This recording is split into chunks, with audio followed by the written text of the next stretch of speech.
We next meet Amelia's daughter, Dalia, who heads up the marketing efforts for many of the family's enterprises. Back to Napa Valley, my roots, where I grew up, I thought this is the perfect opportunity to let my degree shine a little bit more, and my parents were very encouraging to expand a little bit more, do whatever I wanted. So I traveled quite a bit. I explored South America for about 6 months last year, exploring the wine regions in Chile and in Argentina and Mendoza, so doing a little bit of marketing research for myself. For somebody who's never come to Ceja Vineyards and would like to do a traditional tasting, we do have a full menu, and what it does offer is wines by the glass, by the flight if you prefer just red or white varietals, and we also offer the experience. So I actually encourage everybody to start with the experience if they've never tried our wine, so they can get a little 1 ounce pour of a few different wines that we do make. So why don't we do that? Does that sound great? Okay. So here's the experience. This is our tasting notes, and this pretty much highlights all of the aspects of each varietal, how it's made, where the fruits are grown and whatnot, and I'll sort of walk you through that right now. But the first wine that you're going to taste is our Sauvignon Blanc. We make a total of 10 different varietals, but we mostly specialize in reds. We make 3 whites, so this is one of them. And this is our 2007 Sonoma Coast Appellation Sauvignon Blanc. It's all stainless steel fermented, no malolactic fermentation, but it's really crisp, clean, refreshing. To me, I call it the perfect poolside wine, just because it has that nice acidity, that balance. And this one pairs beautifully with spicy food, so like with the salmon ceviche, especially on a really nice hot summer day. So before we continue, a little bit of wine etiquette while going into a tasting salon, which I always find, and I'll pour a little bit of a Sauvignon Blanc so I can give you an example. So the first thing you want to do is hold it by the stem of the glass or by the bottom, because if you hold it by the actual base of it, it will warm the wine. So we encourage people to hold it at least by the stem, and when you do, is slowly swirl it around in your glass, and what that does is that opens up the aromatics of the wine. And so I'm getting that hints of guava, some grapefruit, a lot of citrus characteristics to it. And take a sip, of course. Wow. But take a sip and almost forget it, because it's almost cleansing the palate. And so the second sip will allow all of your taste buds to kind of absorb the wine and really let it swirl around so you can have that full effect.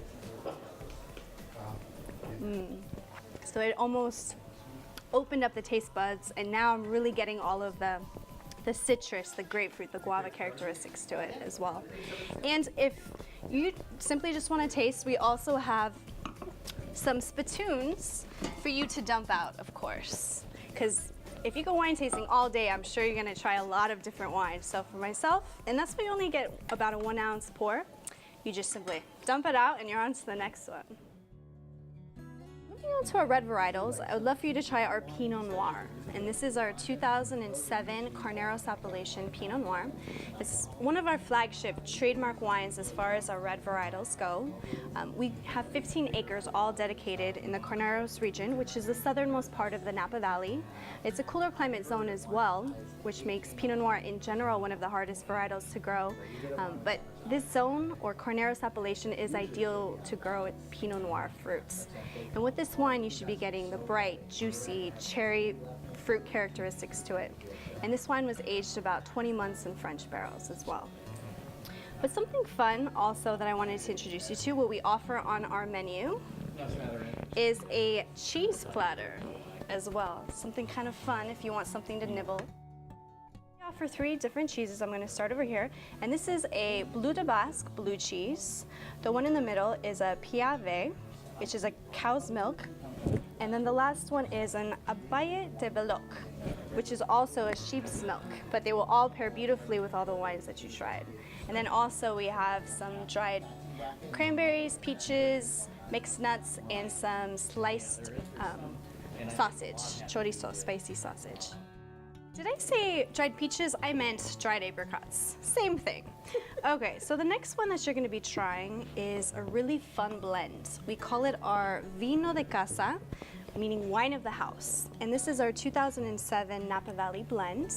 And it consists of 3 different varietals: 40% Pinot, 40% Syrah, 20% Cabernet Sauvignon. It's unique because you don't typically see Pinot or Syrah as blending varietals. But my uncle, our winemaker, Armando Ceja, blends it differently every year.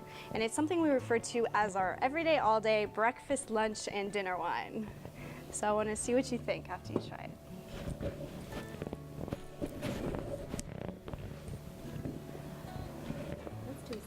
It's tasty, it's really fun, it's approachable, and it's a wine that pairs well with so many different types of cuisines. So you mentioned that you have a little bit of a sweet tooth. Well, you're in luck today. We make one late harvest dessert wine. We call it our Dulce Beso, meaning sweet kiss. And ours is a blend of 50% Chardonnay, 50% Sauvignon Blanc. And it's a really special wine because we make a very limited production. We only made about 250 cases of it. But to me, it's liquid gold candy. It's light, it's not syrupy like a lot of late harvest wines can be. It's not cloyingly sweet either, so you still get the bright, fresh fruit.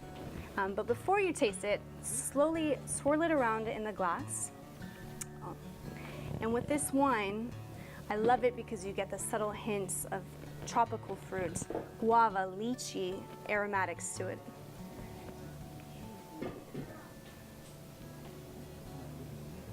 What do you think? That's really good. Isn't that one awesome? And I encourage you to pair it with our Bleu de Basque blue cheese, because this one is nice, strong blue cheese, and I think with the late harvest dessert wine, the two will pair beautifully together.